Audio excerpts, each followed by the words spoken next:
Okay? So we're just going to use the assumption that people, so we're going to make the assumption that utility is linear in money, okay? So that $35 we can treat as 35 utils, and the fact that, that going from 35 to 75 does not harness any kind of diminishing returns, diminishing marginal utility. That's probably not right, but we're going to go with it as a simple modeling assumption to make our lives easier.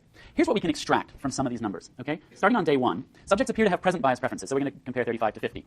The idea that you're willing to pay $35 on day one in a satiated state for a second dose of poop when you're in a satiated state in the future suggests this. It suggests that 35, utility of 35, is equal to beta times the predicted utility that you think you will get for dose 2 when you're in a satiated state in the future, from the standpoint of being satiated right now, right? That's what the bottom left cell is. And what we want to do here is we want to say, we're making a simplifying assumption that you predict correctly when you're in the state that you'll be in the future, right? That you take your current preferences and you say, well, I'm going to be in the same state. I assume I'll have the same preferences. So we're going to assume that that wiggle, right, when you're predicting in a satiated state for a time when you'll be in a satiated state, that's correct. Okay? So what this suggests is that 35 is equal to the discounted utility of your prediction of your preferences, and since that prediction we think is going to be equal to your actual preferences, we'll just take away the wiggle. Okay? Beta times your actual utility for a second dose in a satiated state. Okay? And so what that tells us is that beta is equal to 35 divided by that object, utility for a second dose when you're satiated.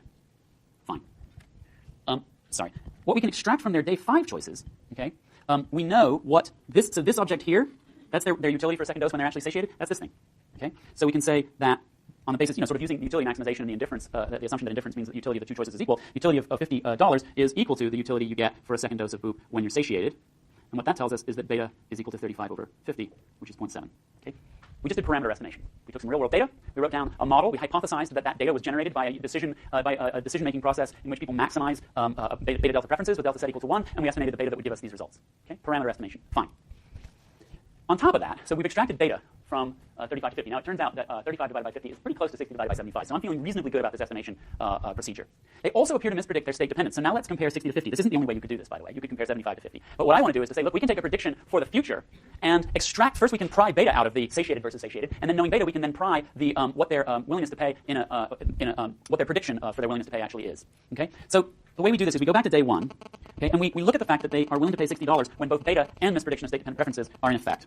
Okay, so what that says is that the $60 is equal to the discounted value of their predicted utility of getting a second dose of poop when they're satiated, but predicted in a dependent state, a deprived state, okay, which implies, okay, we know what beta is, okay, so we can plug in 0.7 for beta and divide it through. That says that the predicted utility of that second dose when you're in a satiated state, predicted from when you're in a deprived state, is equal to 60 divided by 0.7, which is equal to $86, okay?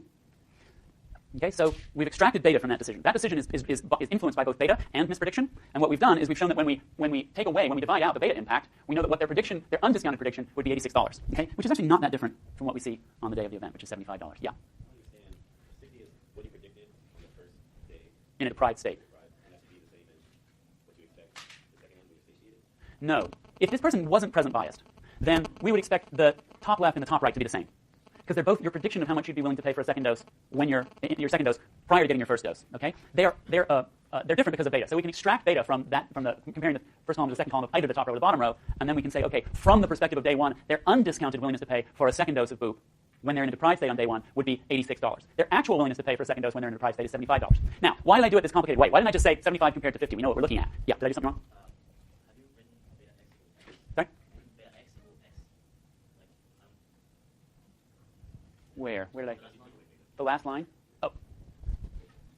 Oh, that should be a double arrow, right? So this statement implies that statement. Thank you very much. I do that all the time. So let me tell you why I went through all the rigmarole of comparing the 60 to 50 to see if I could find evidence of misprediction. Here's the reason why. I have this hunch that people probably mispredict. People probably, their ability to grasp how their preferences will change when their state changes probably gets somewhat more accurate when the time delay that they're predicting over gets smaller, right? So the 75 versus 50, that's me predicting my state-dependent preferences over the course of, it's a major state change. Heroin deprived to heroin satiated is a huge state change, but it's a very short period of time. So I have this notion, and I don't know if it's true or not, that people's ability to predict that kind of change is better when they're it's like right into the state change is right in front of them, right? So what I really want to know is, can I find convincing evidence that people mispredict a state change when it's further out? Okay, that's the thing I really care about. And what you see is that based on this mathematical exercise, yeah, actually from further out, they mispredict it more. Okay, so that sort of supports my idea that your ability to predict your state change, the effect of a state change on your preferences, gets gradually a little bit better as you get closer to the state change. Yeah, maybe? Here's another example, okay? I say hypothetically, next Tuesday evening you're going to be walking in a place you consider safe, someone's going to jump out with a gun. How likely do you think you are to try to fight them off? I can tell you from some experience that having someone jump out of a dark place with a gun is a major state change. It's seriously terrifying. It's happened to me twice. Actually 3 times, but once it was a cop, and it was good that he was there, and he should have been pointing the gun at me. But I won't go into that. That was when I was in high school. That's part of why I got where I am. They scared me straight, which is a very good thing. And now you know why I know so many recovering heroin addicts. Twice I've been mugged at gunpoint. Both times my state went from happy and cheerful, first time I was hanging out with friends, second time I was on a date, to seriously terrified and also, by the way, really angry. The question is, how well would you predict your likelihood of fighting back, screaming, doing something defensive? I know most guys, I don't know what it's like to be a woman, most guys really want to believe that if someone jumped out from a dark place with a gun that they'd do something heroic about it. What I can tell you is, A, you won't, and B, you really don't want, you shouldn't. But if I said to you, look, a guy's going to jump out of a dark place with a gun in 17 seconds, how likely do you think you are to put up your dukes? Most people are going to say, oh, no, I'm actually better able to predict how I would act in 17 seconds if someone suddenly terrified the bejesus out of me than a week in advance. So this is just a hypothesis. It may be true, it may not be true. I'm not going to do a randomized experiment on that. Okay.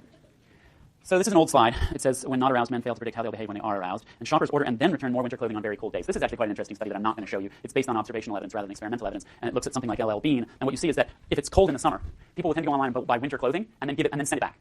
Okay? Because they mispredict how much they'll want it. Why what? Sorry. Why is it okay that beta is 0.7? The betas are different. Oh, you mean if you divide 60 versus divided by 60 by 75 versus 35 by 50? What did I do wrong? Do you mean why do I get a different beta from the top column when they're deprived than from the top row versus the bottom row? Why is it okay? Well, first of all, it's reality, and reality has to be okay. Second of all, it was the original object of study. Do you get a different beta when people are satiated than when they're deprived? And the answer isn't very compelling. Yeah, it's different, but we don't know if it's like a really meaningful difference. But what they stumbled upon was this misprediction of state change, which is really compelling. So I don't know if it's a big deal that they're different or not. Let's talk about it later. Okay. So I'm not going to show you this. It's fun stuff. It's pretty compelling, but I'm going to show you this other study because it's just tragic. Now this is Ariely and Lowenstein together, which is a dangerous combination. You know what? Is that one on your handout? No. Good. It's not supposed to be there. Okay. Here's what they did. Subjects: 35 male UC Berkeley students. This was in 2005. So you may want to claim that the current cohort of male UC Berkeley students is fundamentally different than they were when I was GSIing these students, but that would be a somewhat heroic claim. Randomly divide them into two groups. This gets funky, so I should try to play it straight. Group A are shown erotic pictures and asked to stimulate themselves. That's Dan Ariely. Group B, no pictures, no stimulation. Okay, this is actually a relatively, I think you can make a pretty strong claim to the validity of this as an exogenous state change intervention. Then you ask both groups to predict their future sex-related behavior. Okay. Now, what's not in this study is their actual future sex-related behavior. So this is just comparing predictions for the same state in two different states. Okay. Here are the results.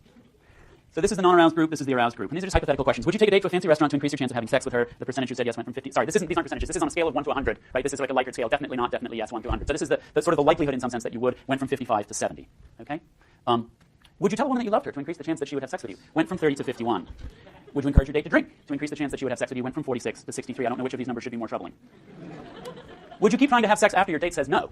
Went from 20 to 45. Now, there's a technical term for doing that. It's called rape. Would you slip a woman a drug to increase the chance that she would have sex with you? Went from 5. That's at least a little reassuring, all the way up to 26. Would you always use a condom if you didn't know the sexual history of the new sexual partner? Went from 88 down to 69. Would you use a condom even if you were afraid the woman might change her mind while you went to get it? Went from 86 to 60. Dan Ariely and George Lowenstein have been male for a while. I'm going to pause. I'm definitely not going to take your question. I'm going to pause to make an editorial comment. These numbers should really bother you. I've been young. I have an advantage over most of you, which is I've also now been middle-aged. This gets better with time, but it's the kind of thing you probably want to address as soon as possible because there's real damage that can be done. These numbers, actually, let's just say these differences, okay, are the point that we're trying to make in terms of human psychology and our rational expectations. This is, and look at these p-values, right? This is all very, very statistically significant. That's not because the sample size was big, it was because the effect size was big. People fail to predict the way that going from a cool state to a hot state will change their willingness to engage in certain kinds of behaviors. Okay, so maybe that's just kind of fun stuff, but it's one of the things that we talk about when we look at research, there's sort of like how valid is this, how well conducted is it, how much does it matter in terms of theory, and then there's questions of like how economically relevant is this, right? Whether or not people predict how much they're going to want a burger when they're hungry is not economically that relevant. How likely you are to rape one of your classmates is very economically relevant. Okay, all right, let's move back into shallower water.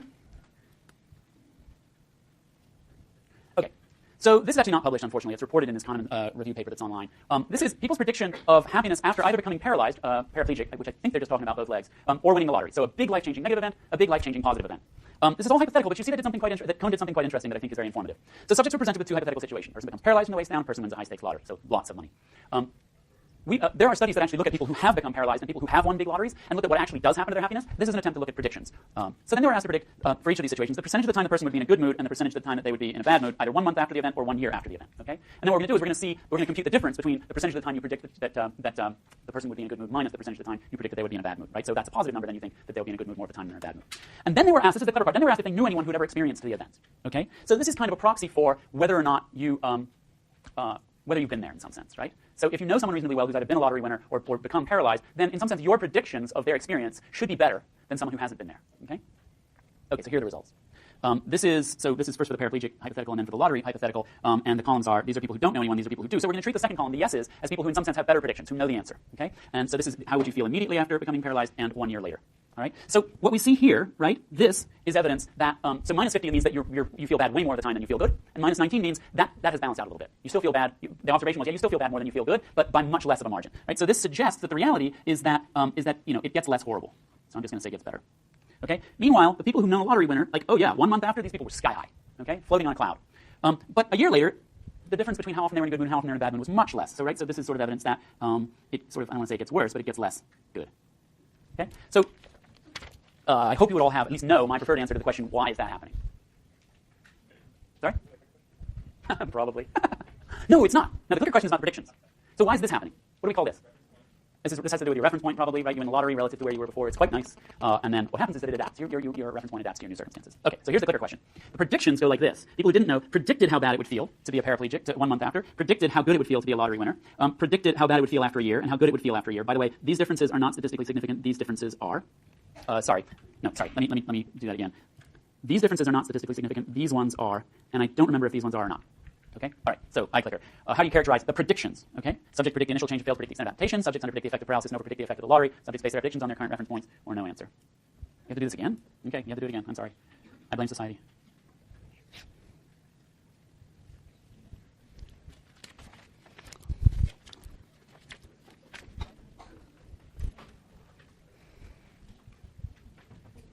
Okay. Anybody not getting the frequency change thing? Okay, yeah, you got to do the frequency change. Hold the button down until it flashes. Type push baby. All right, 5, 4, 3. Wait. Did you get it? All right. 2 and 1, and I guess a couple people left the room. Fine. All right. So a pretty large majority of you said A. Who wants to defend A? Someone in the back of the room. Blonde hair, hand on lips. I put A. I put A because the difference between to know, not knowing someone, is smaller than the difference between those two. The difference between people who know someone for one lottery is greater than the difference between them. So in other words, the difference vertically, which is what? What is the difference vertically? That's the adaptation. And the people who are predicting are not grasping the degree of the adaptation, okay? But they do seem to get the initial change. At least it looks like they're not quite getting it. Actually, they don't think it's going to be quite as bad as the reality, but that's not a statistically significant difference, so we don't know for sure. Who said C? Alex. I said because it's mainly because of reference. So people who know somebody who needs their reference, they can share the reference point with more authority or more experience, I guess. Mm-hmm. So I think that's more to do with reference point.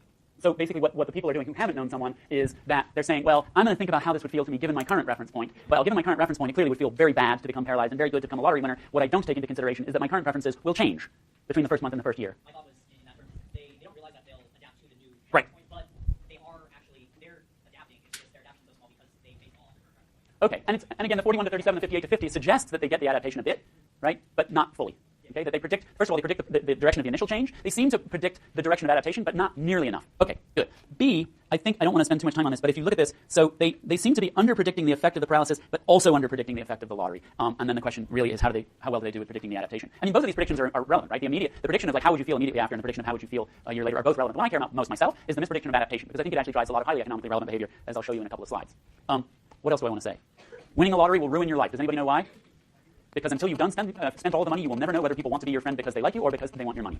And if you've ever hung out with really wealthy people, I knew a guy who had suddenly become incredibly wealthy because he cashed in a bunch of options. He was an investment broker, and either his bank got bought or he cashed in his options. He suddenly went from having like a couple $1 million to having $30 million, and it became impossible to be the guy's friend.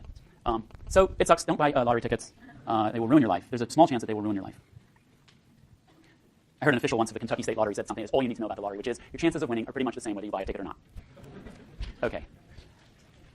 Remember, we're doing stages 1, 2, 3, 4, 5, 6. We're not going to do all of them here because it's just a couple of days. But we've looked at a model, which is this Stigler-Becker model of reference-dependent preferences that says it's fine if your preferences change with a state change, but we expect you to predict that correctly. We expect you to have rational expectations. We've seen a whole bunch of violations of that assumption. We've seen observed behavior, both experimental and observational, that cannot possibly be explained by the Stigler-Becker model with the assumption of rational expectations. So we've seen a bunch of anomalies. We've seen a bunch of psychology that very strong psychological